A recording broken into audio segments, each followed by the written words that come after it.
ba dahil political dynasty rin sila? At ang Pangulo rin ay ang kanyang ama? Mr. Speaker, Tama po ba? Mr. Speaker, What is true to Duterte is not true to the Marcoses. They're both political dynasty. Wala po akong alam na bansa na ang presidente, yung kanyang pinsang buo ay speaker at yung kanyang anak ay majority leader. The version coming from this house is authored by the son of the president. that is correct, Mr. Speaker. Bakit pa po kayo nagpanukala ng ganitong batas? Ang inyo palang prinsipyo ay pabayaan na lang kung sino yung iboto ng tao siyang manalo kahit magkakamag-anak, magpipinsan, mag-asawa, mag-ama. Bakit pa kayo nag-sponsor ng bill Dahil, ito?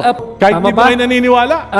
Naniniwala po ako dahil ang Constitution po ang nagsasabi. It's not even your decision, Mr. Speaker. It's not even the decision of Congressman Irice. Kung ang presidente po, ang kanya pinsang buo ay speaker at ang yung kanyang anak ay majority leader, kakaroon po ba ng check and balance? Sa tingin niyo po ba yan ay hindi magdudulot ng pag-abuso? Hindi po ba ang nagre-rekomenda sa Kongreso ng National Expenditures Program ay ang Pangulo? It is called the President's Budget, Mr. Speaker. So it is the President's budget and it's a fact that 48,243,000 was allocated for the first district of Leyte because he is the cousin of the President and 30 billion was given to the first district of Ilocos Norte, the son of the President, and it will not happen if they are not a political dynasty. Mr. Speaker, if Family. I was not observing my Ramadan, Mr. Speaker, I could have also shout as loud as Congressman Irice. If I may, but because if I may, I'm Mr. passing Sponsor. a Ramadan, I'm prohibited, Mr. Speaker. Mr. Sponsor, Allow me first, Mr. allow me Speaker. first. Kaya ang final na sagot ko po, hindi to anti-political dynasty law. Ito po ay isang budol.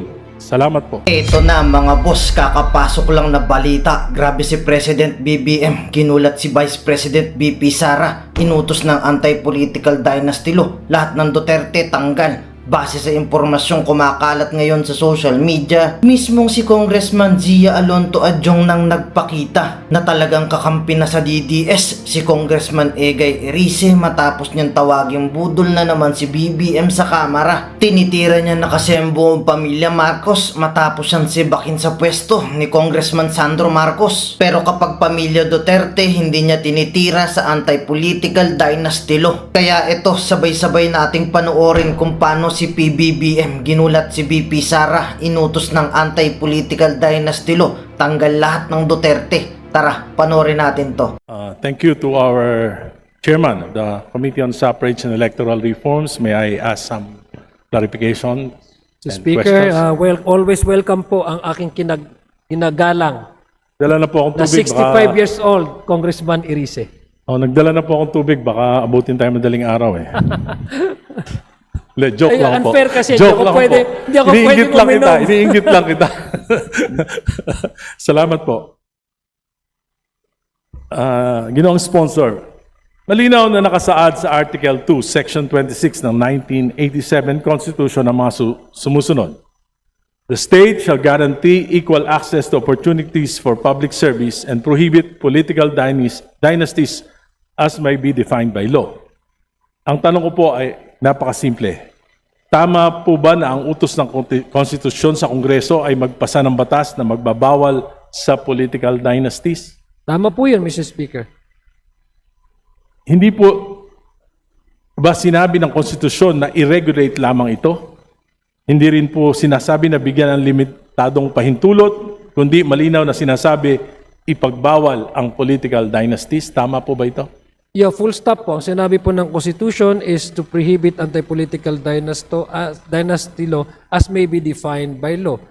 Doon po yung definition is pagkarapatan na binibigay sa atin, mandato na binibigay po sa atin ng ating Constitution kung paano po natin to bibigyang buhay itong anti-political But it dynasty. should prohibit. Pero if I may be allowed, Mr. Speaker, pero siyempre, kung wala pong absent po talaga yan sa Constitution, babalikan din po natin yung intent ng batas na iyon. Tama po. Ang intent po ng batas na iyon, titingnan po natin kung paano po nagkaroon ng diskusyon ang mga framers ng Constitution. Sinabi po nila is hindi po complete absolute abolition. Ito po ay regulation, Mr. Speaker, Your Honor. Ang intensyon nila ay pigilan ang konsentrasyon ng kapangyarihan sa iilang pamilya. Dahil Tama po ito yan. ang isa sa mga ugat ng korupsyon, patronage politics, kahinaan ng political parties at kawalan ng tunay na kompetisyon sa politika. Ito po yung arguments ng mga framers ng Constitution. Tama po yun, Mr. Speaker. Ang layunin ng probisyong ito ay buksan ang politika sa mas maraming Pilipino, hindi upang i-institutionalize ang kapangyarihan ng mga political clan. Tama po? Tama po yun. Ngayon po, Ginoong Sponsor, ayon sa bersyon ng inyong committee, pinapayagan pa rin ang mga magkakamag-anak hanggang ikalawang antas ng consanguinity o affinity na sabay-sabay humawak ng posisyon sa gobyerno basta't magkakaibang antas o posisyon. Tama po ba yon? Tama po yun, Mr. Speaker. Halimbawa, isang miyembro ng pamilya ay pwedeng tumakbo, manalo sa posisyon ng national, for example, senador. Halimbawa, si Senador de la Cruz. Tama po ba yun? Tama po, Mr. Speaker. At Maaari din yung po siyang matalo. ang kanyang anak ay pwedeng tumakbo at manalo bilang gobernador, makaupo bilang gobernador. Pwede po yun? Pwede rin pong tumakbo at matalo. Hindi, pero pwedeng maupo. Pwede pong manalo at matalo. O nga po, pwede nga pong, pag nanalo, mauupo. Tama? Tama So, po. sabay Pero pag- sila. Tama po. Isang senador, isang governor. Tama? Tama sabay po yun. sila. Pwede pong maging sabay, pwedeng hindi magsabay, pwedeng matalo yung isa Hindi sa nga po, kanila. kung mananalo, sabay sila, pwede. Kung yung frame of mind nyo po, ang gusto nyo Hindi pong po, yun ang frame. Ang tinatanong ko lang po, simple lang. Kung sabay silang manalo, sabay silang makakaupo. Tama? hypothetically, posible mangyari po. Mr. Yes. Speaker. Oh. At nangyayari po yan. Tama Marami naman po, Mr. Speaker. Marami pong, may senador po, mayor, ang asawa. Tama po? Tama po. Ayun, tama. At yung kanyang isang anak, pwedeng maging congressman sa District 1 ng kanilang probinsya. Tama rin po yun. So, tatlo na sila. Yung isa pong, yung asawa ng kanyang anak ay pwedeng tumakbo rin sa District 2 at manalo, makakaupo rin po. Posible rin po, Mr. Speaker. Apat na. Pero kung marapatin po. Hindi po. Ang tinatanong ko po, hypothetical to. Pwedeng apat. Okay. Di ba? O, pwedeng apat. Ngayon po, yung kanyang apo, tumakbo rin at nanalo bilang mayor nung capital town. Pwede pa rin po ba yun? Makakaupo pa rin? Napaka-active naman po ata yung pamilya. Marami yan dito sa Kongreso.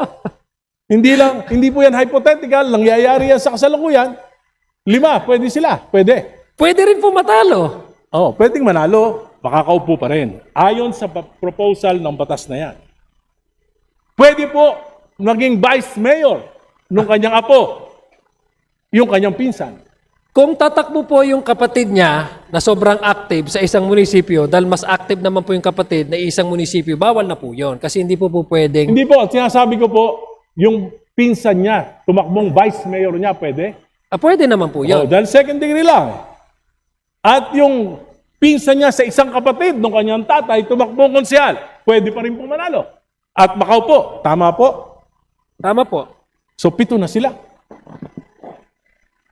At yung asawa nung kanyang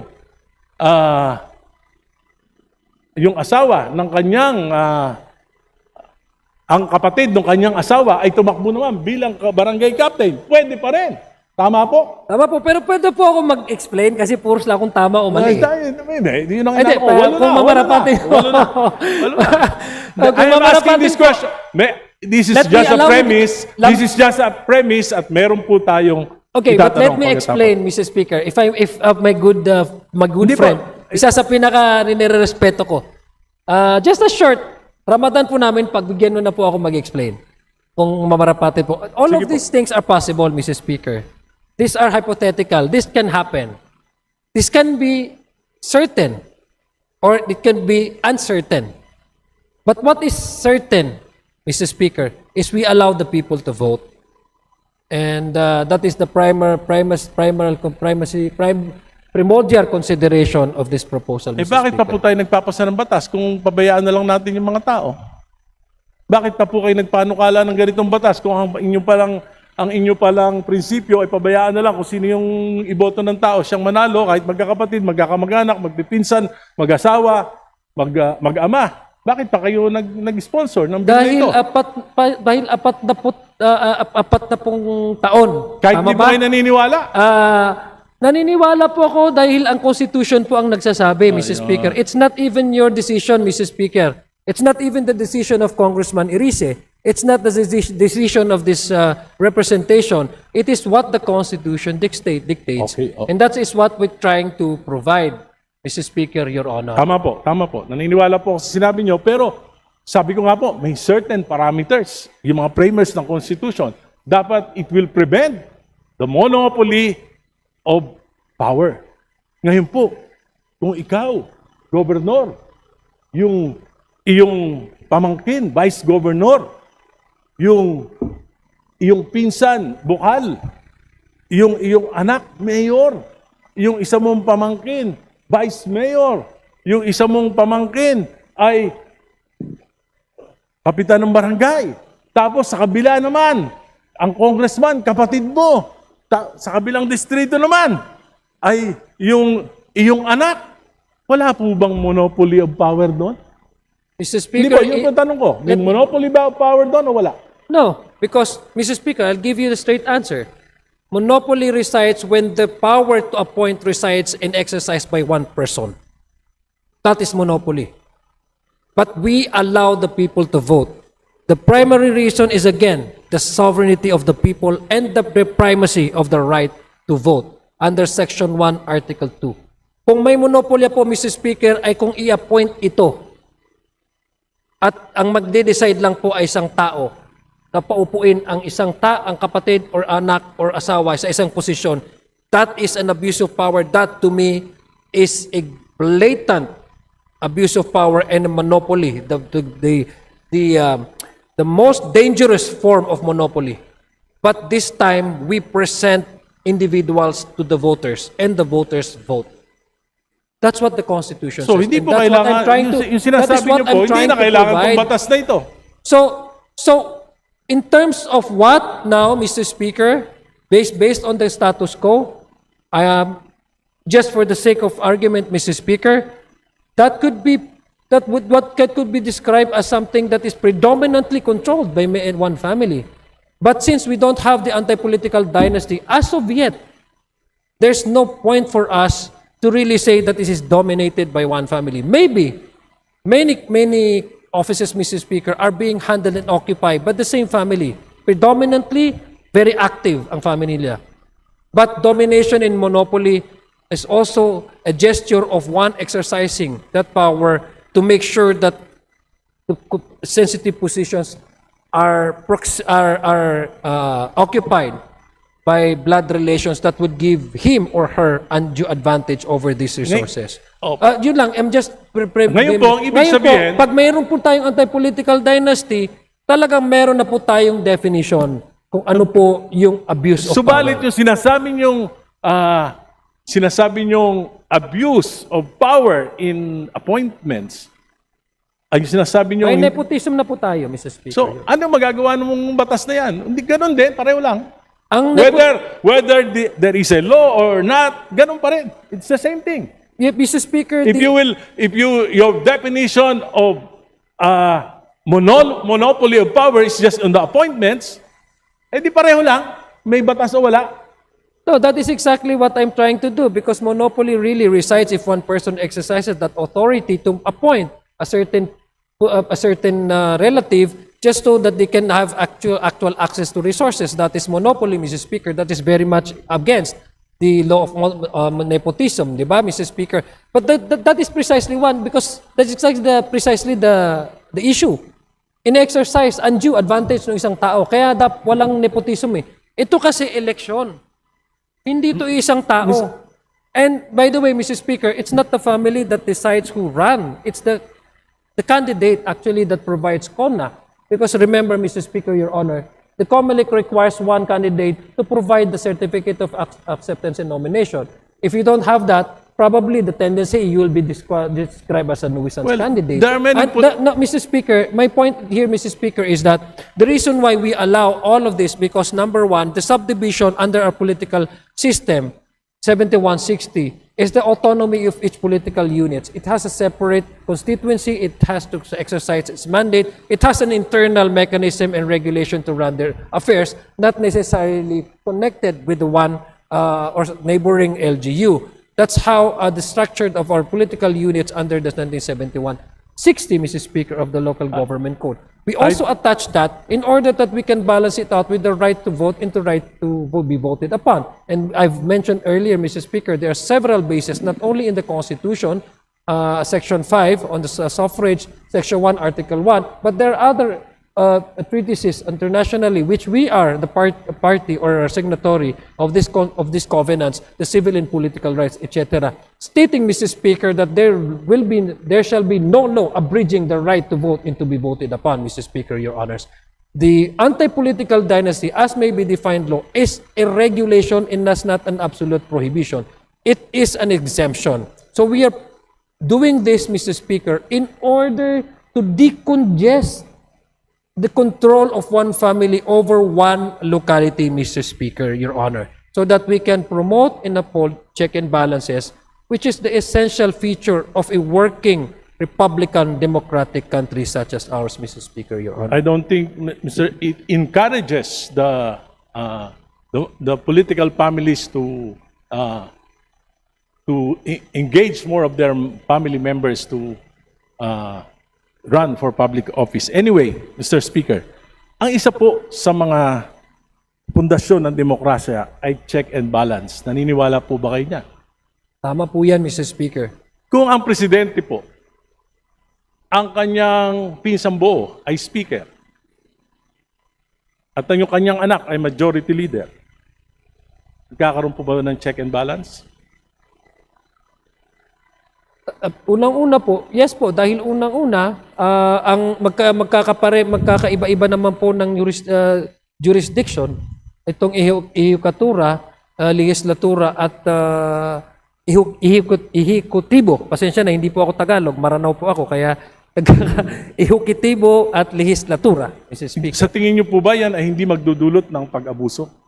Wala naman po dahil may internal mechanism and arrangement po ang bawat institution na ito. For example, bigyan ko yung example, halimbawa, 2023, 2024, 2025. Ang total allocation po ng 1st District of Leyte kay Speaker Martin Romualdez, nung siya ay Speaker, ay 48,243,911,000.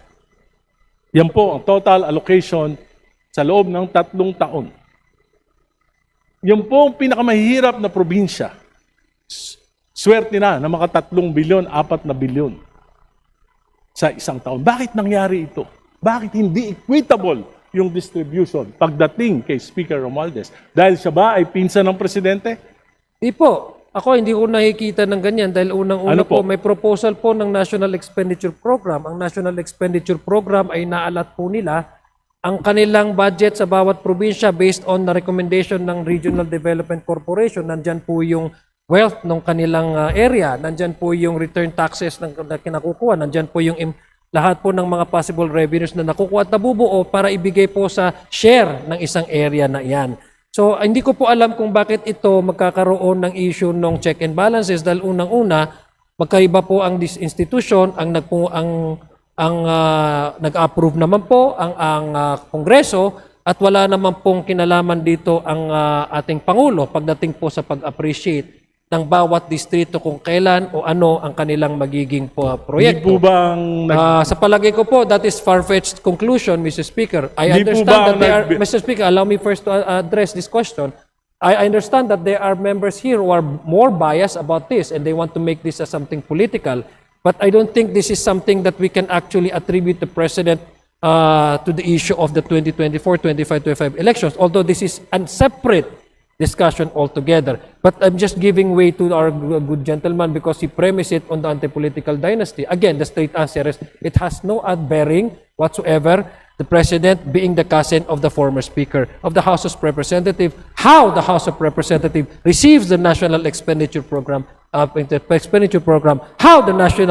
House of Representatives deliberated individual budget of each agencies, how the House of Representatives went on to participate in the bicameral conference, and how the House of Representatives ratified the result of the bicameral conference committee, Mrs. Hindi Speaker. po ba ang nagre-rekomenda sa Kongreso ng National Expenditures Program ay ang Pangulo?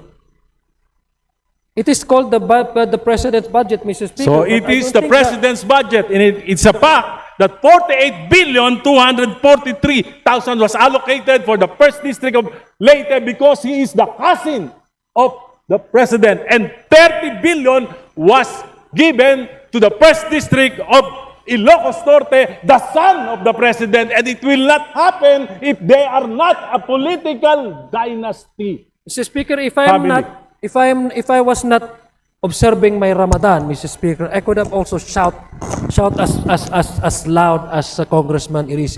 If I may, but Mr. because if I may, I'm Mr. passing Sponsor. a Ramadan, I'm prohibited, Mr. Speaker. Mr. Sponsor, Allow me first, Mr. allow me Speaker. first, may I remind the gentleman to stop, to bring down the decibels a bit. Shouting will not do us an advantage here. Let's debate in a proper way. Just a friendly reminder. Thank you. Proceed. Thank you, Mr. Speaker. Again, let me respond to my good friend and one I respect, Mr. Speaker, very, very calmly.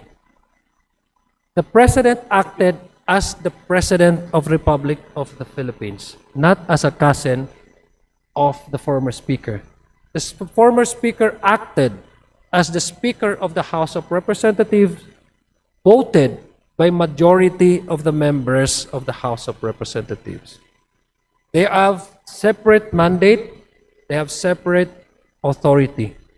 To say the opposite is not only accusing these two gentlemen, but it is, Mr. Speaker, a very sheer example or conclusory, like one that is having a bias.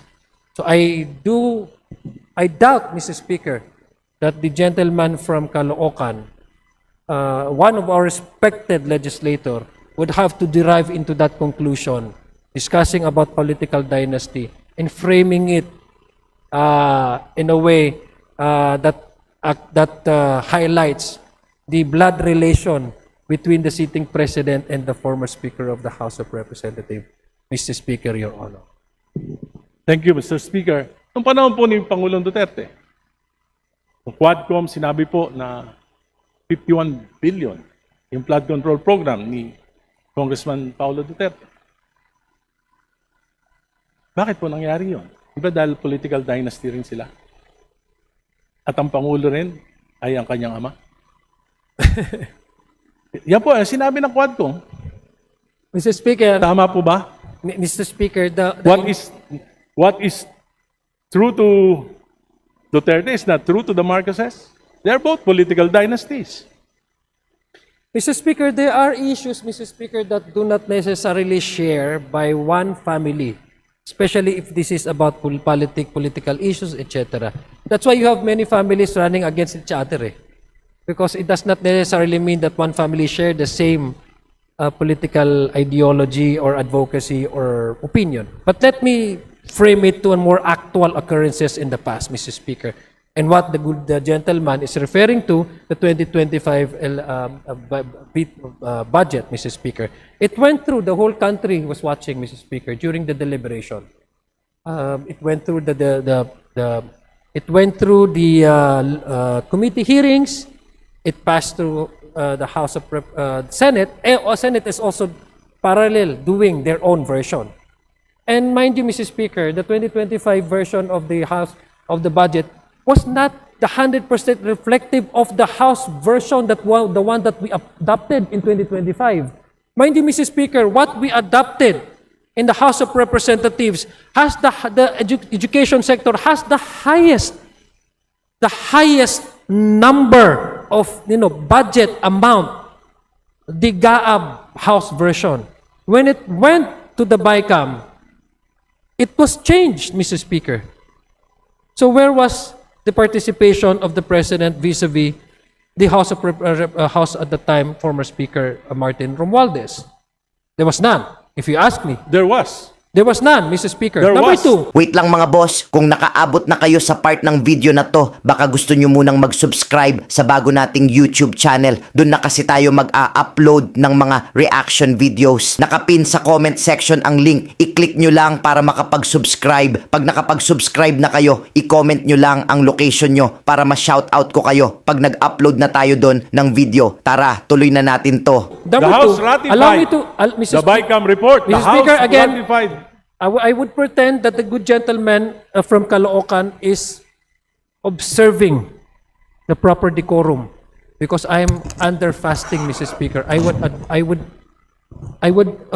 would humbly request him, for the sake of our shared Abrahamic faith, to please avoid shouting. Sorry. Because I can hear you. I can hear you quite clearly, Mr. Speaker. Mr. Sponsor, may Thank I just you. respond to you? Yeah, I will- yes. I am Allow me- not- allow me I first- am not angry. allow me This is first just to my continue. natural voice. And I'm very passionate about this because I've been fighting for political dynasties yung nilabanan ko. Buti pa nga, buhay pa ako. At napahirapan talaga ako ng gusto. At alam ko yung frame of mind ng karaniwang mga political dynasties. So, yung pong boses ko, hindi po ibig sabihin galit ako.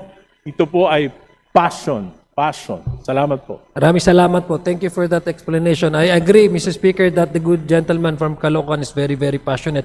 And the district of Caloocan is very, very fortunate to have the likes of Congressman Irisi as the representative, Your Honor. That's why I said, isa po siya sa nirerespeto ko po. Na, I'm not saying this because he's standing across me. He really is earned my respect. Again, to respond to the question, number one, wala pong nakikita tayo doon na participation. In fact, the President vetoed a portion of the 2025 GAA, Mr. Speaker. So that would again conclude the response of this representation. And if I may request, Mr. Speaker, the good gentleman, to go back to the main topic, which is the anti-political dynasty. And if possible, we can segue with the 2025 budget, but I'd suggest that we don't dwell our time in the debate and argument on the 2025 budget, which has already been the subject of many things, Mr. Speaker, Your Honor. Mr. Speaker, I'm just trying to point out that political dynasties breeds corruption. And during the time of Speaker Romualdez and President Marcos, dito po yung nangyari yung pinakamalaking pagnanakaw sa kaban ng bayan. And we cannot not put blame to this House kasi po niratify natin yung BICAM committee report. Hindi po ako kasama nun, hindi ako kasama nung 19th Congress. Niraratify po yan. At yan po nangyari, 800 billion diversions and amendments noong 2023, 2024 po 700 billion, at 2025 300 billion plus. Hindi po yan nangyari kung naniniwala ako kung wala pong monopoly of power. Kasi po dito lang sa bansa natin, nangyari na wala po akong alam na bansa na ang presidente, yung kanyang pinsang buo ay speaker at yung kanyang anak ay majority leader. Kaya po, sa tingin ko, isa ito sa dahilan kung bakit nagkakaroon po ng problema sa check and balance. Anyway, Mr. iba na Speaker, po may I ako respond? May I respond? Okay. Thank you, Mr. Speaker. Again, that is the opinion, Mr. Speaker, of the gentleman from Caloocan. It does not make it as a fact. All of us are entitled to have our own opinions, and that is his opinion. My opinions differ from that of the gentleman from Caloocan. And let me just quote, Mr. Speaker, because I was reminded by one of the participants in Carmona, Mr. Speaker. The one that is actually against anti-political dynasty. According to him, Mr. Speaker, and I quote, "Those who wish to steal will steal. It does not follow that people are related. If they want to steal, they will steal." That's a very logical and practical and pragmatic way of understanding things. No? Hindi naman nangangulugan na magkakamag-anak ay lahat niyan sila magnanakaw. Kasi kung magnanakaw ang isang tao, hindi kinakailangan maging anak ng hari para magnakaw. Kung ayaw magnakaw ng tao, maski hari yan, hindi yan magnanakaw. And I'm sorry to Congressman Benny Abante, let me quote a passage in the Bible, the story of King Solomon. I mean, he's a king. He can even, he governs all the sort of, any kingdoms, but he did not steal anything. And you know, the witness of that is the Bible. I'm citing to you this, Mr. Speaker, because each of us would have his or her opinion. And this opinion cannot be treated as a fact. So that is the opinion of the good gentleman from Caloocan, which I respect. And I think that his opinion is wrong. And that is my opinion, Mr. Speaker, Your Honor. Totoo po yun na kung ang isang tao ay ayaw magnakaw, hindi magnanakaw. Pero kung ang tao ay gustong magnakaw, magnanakaw siya. Pero mas madaling magnakaw kung yung tatay mo ay yung nakabantay sa kaban ng bayan at yung tiyuhin ay siya namang may hawak ng susi. Anyway, I'll go to the next item. Equal access. Ang parehong provision ng konstitusyon ay nagsasabi rin na dapat garantihan ang pantay na pagkakataon ng mga mamamayan na kapagsilbi sa pamahalaan. Ngayon po, kung governor, vice governor, magpinsan, mayor, kapatid, tatay, congressman, kapatid, congressman, yung lolo, senador, saan pa po papasok yung mga leader kabataan, mga profesional, mga reform advocate, yung mga magagaling na mamamayan na gusto rin maglingkod pero parang wala nang mapasukang pwesto, baka yun na lang mga konsekonsyal at mahirapang manalo dahil karamihan po dito ay dominado na ng, kung hindi na po political parties ngayon, sana kung political, liberal, nationalista, PDP, hindi na po. Ngayon po, meron na ring mga local political parties controlled by political dynasty. Saan po papasok itong mga to? Mr. Speaker, in the 1935 Constitution, Mr. Speaker, we only have two party systems, the Nationalista and the Liberal Party. In the 1987 Constitution, we made it into multi-party system precisely because should be coincide with the provision in the Constitution to allow everyone for equal access to opportunities, including public service through electoral processes. Mr. Speaker, there is no preclusion. There's no prohibition for anybody to run. No? Lahat naman po pwede. Yung magagaling from the other sectors, kung halimbawa sabihin natin na overcrowded ng politika, halimbawa ng family, yung mga posisyon, paano naman yung ibang political families o ibang kandidato, saan sila pupwesto? Pupwesto naman, pwede naman po sila kasi ang halalan, kung nasa sa tamang taon ka, edad, wala ka namang kaso, hindi ka naman madideclare nuisance, at meron ka namang partido na nire-representa at nininominate ka ng partido mo, pwede ka naman tumakbo. Wala naman nagsasabing bawal eh. Kaya nga po, ang aking kasagutan sa aking kaibigan at mukhang tutulungan po niya ako dito, kailangan natin i-pair itong anti-political dynasty. Balikan po natin yung campaign finance. Kasi isa po yan sa mga issue na kailangan natin tingnan para ma-level yung playing field, yung gustong tumakbo, magkaroon ng better chance. Kasi naniniwala man po talaga ako kay Congressman Irice, meron talagang mga qualified na candidate na because they don't have that resources, ay wala silang pagkakataon na manalo. So baka pwede natin balikan yung mga electoral reform measures tulad po ng campaign finance, strengthening political system, Mr. Speaker, Your Honor. Tama po yun sapagkat, Mr. Speaker, kapag ka nagpapalit-palitan yung isang pamilya sa dekada-dekadang mga eleksyon, talagang mahihirapan dahil sa name recall pa lang, talo ka na. Di ba? Pangalawa, yung financial resources, nagagamit yung pondo ng bayan, AKAP, AIX, TUPAD, di ba? Ganun. At mga proyekto. At ito po ay nagpapalakas ng kasi po yung mga political dynasties, ang aking pananaw, para manatili sila sa kapangyarihan, gagawin nila ang lahat eh. Kaya pumapasok na po dyan yung corruption, patronage, politics, at ang hindi na po yung kaunlaran ng bayan kung minsan yung naasikaso, kundi yung political dependency ng mga mamamayan para hindi sila matanggal sa pwesto, manatili sila sa pwesto. Kaya nga, pagkatagal-tagal na nila sa pwesto. At makikita nyo, yung pinakamahihirap na bayan sa ating bansa ay pinamumunuan, pinagaharian ng mga political families.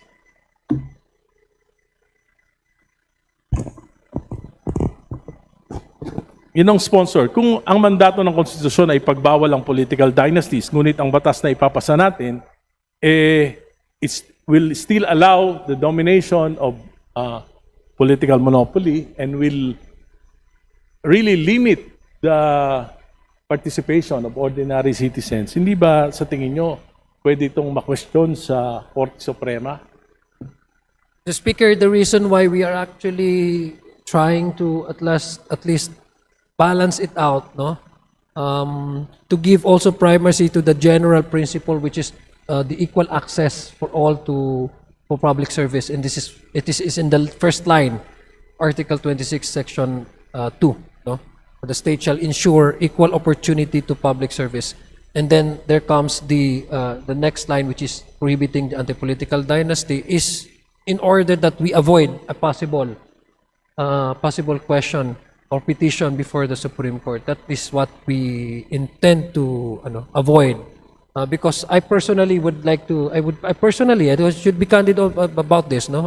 Let me be honest with this.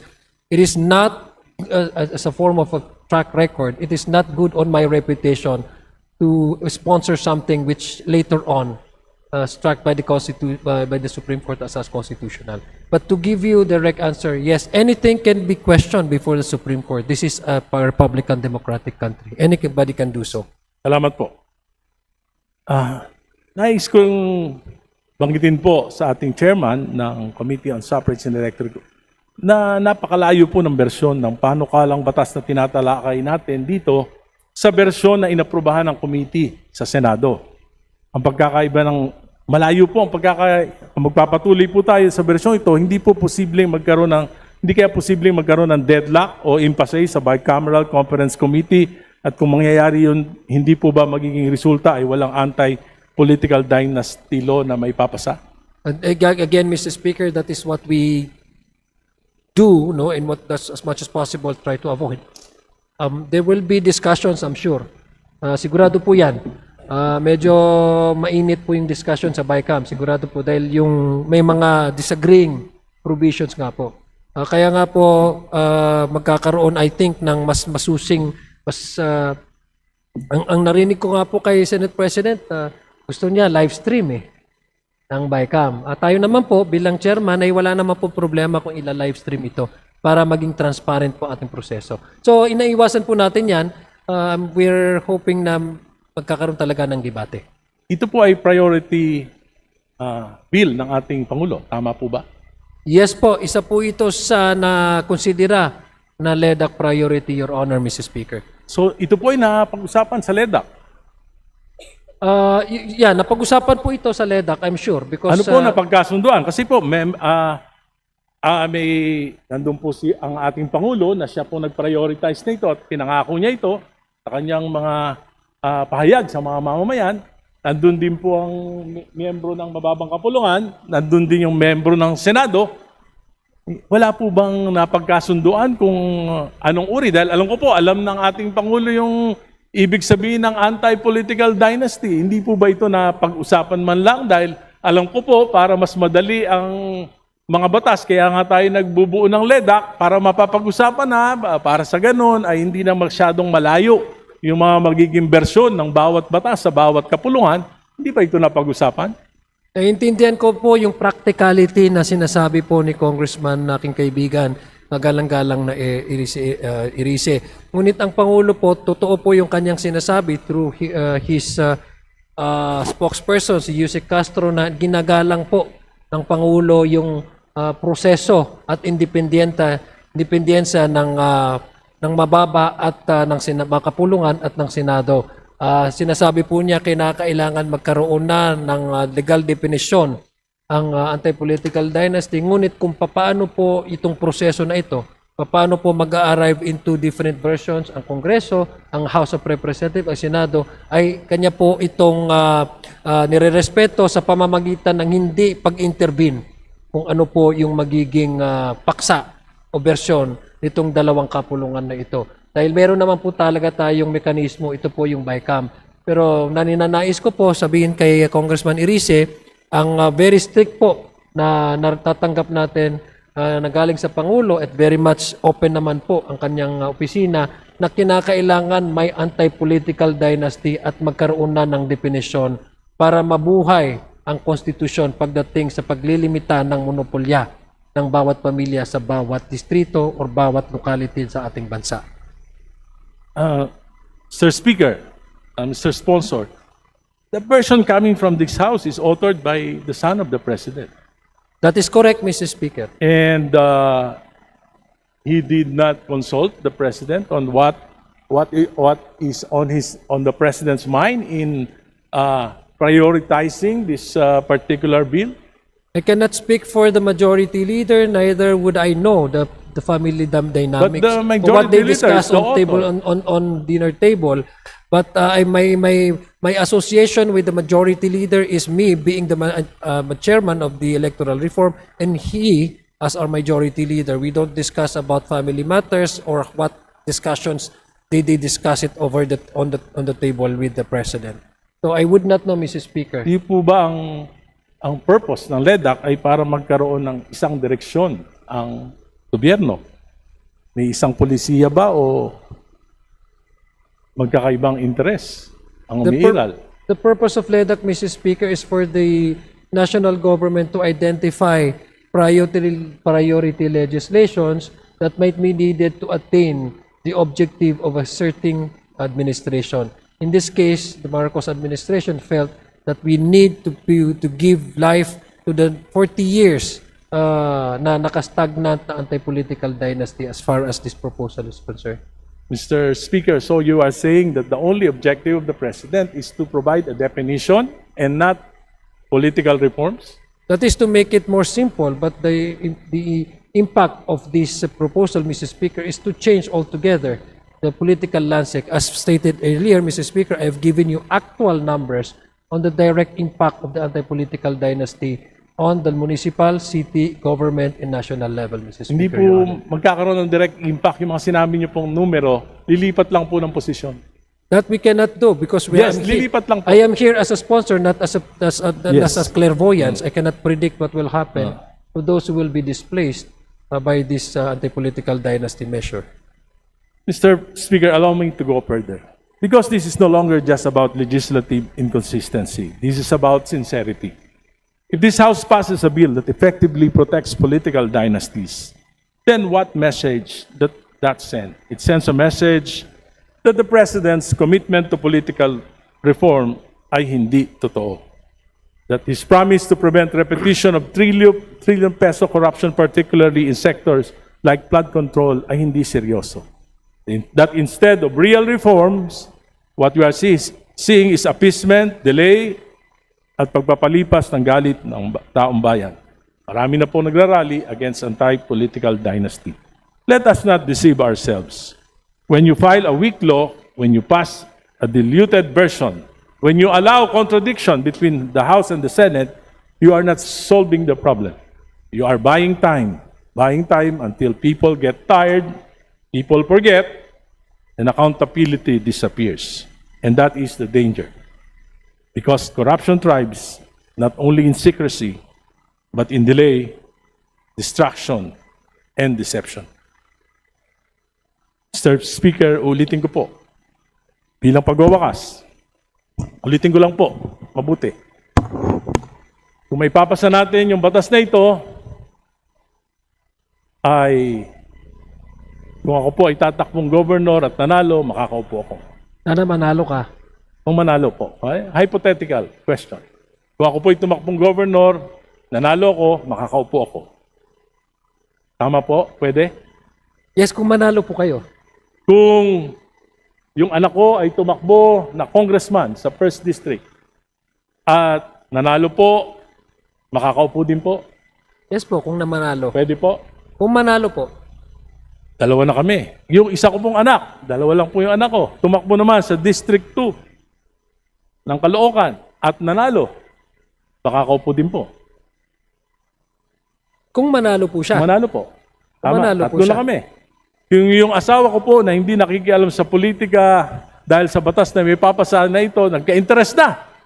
Biglang tumakbo na senador. Pwede pa rin manalo at makaupo yung asawa. Naku, ang laki ng gastos nyo, Manong Oo, Geres. di bali po. Manong Egay, ha? Pero pwede po. Kung manalo po siya. Yung pamangking ko po at tumakbo ng vice mayor ng Caloocan, nanalo. Pwede pa rin po makaupo. Kung manalo po siya, and I hope that is not your plan, ha? Hindi nga po. Medyo malaki ang gagastos. Na-encourage po ako sa batas nyo eh. Sa panukala nyo. Pwede. 5. Kung mananalo po, kasi ang taong bayan po ang magde-decide, Kaya nga po, Mr. Speaker, kaya Your tanong mo Honor. nga lang po kung pwede. Pwede po. Tama po, kung siya po yung pinoto ng ating taong bayan, sila po yung may kapangyarihan. So tama po, mananalo po kung At binoto yung ng taong bayan. sister-in-law ko po, kung tumakbo pong mayor at nanalo, pwede pa rin makaupo. Pag nanalo po at binoto siya ng taong bayan, mauupo po talaga siya. So, ito po ay hindi po anti-political dynasty law. It will institutionalize political dynasties. At palagay ko po, nagpinoy-henyo tayo, pwede ka na pwede. Kaya ang final na sagot ko po, hindi to anti-political dynasty law. Ito po ay isang budol. Budol. Budol. Salamat po. Maraming salamat po. Allow me to respond, Mr. Speaker, to the opinion of my good friend, Congressman Egay Irice. There's never been any anti-political dynasty in this country for 40 years. This is the first time that we are providing that measure, that policy, state policy, so that we can actually decentralize, decongest, and weaken the control of family over political resources over one political unit, Mr. Speaker. And to say the least is, to me, Mr. Speaker, does not have any point of reference. It does not hold any water.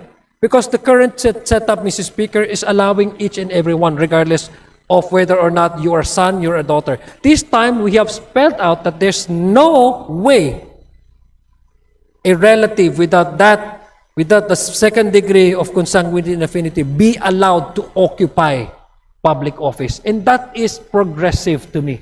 That is progress. That is moving towards to none, to zero, to something, Mr. Speaker, Your Honors. We may differ our own interpretation.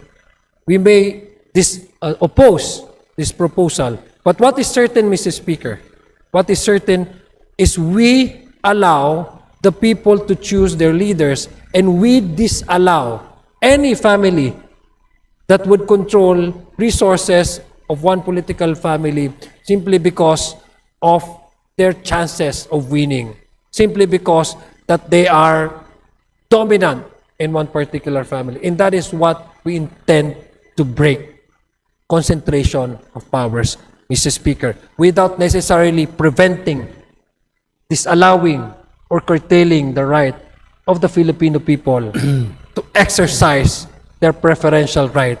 As a Republican democratic state, the right to vote is the most important right of all. Maraming salamat po, Mr. Speaker. Maraming salamat. Please shake your hands, both of you. Ngayon, ikaw bilang Pilipino, ano ang masasabi mo at reaksyon sa balitang ito? Mag-iwan ka ng komento mo sa ibaba at atin pong babasahin isa-isa.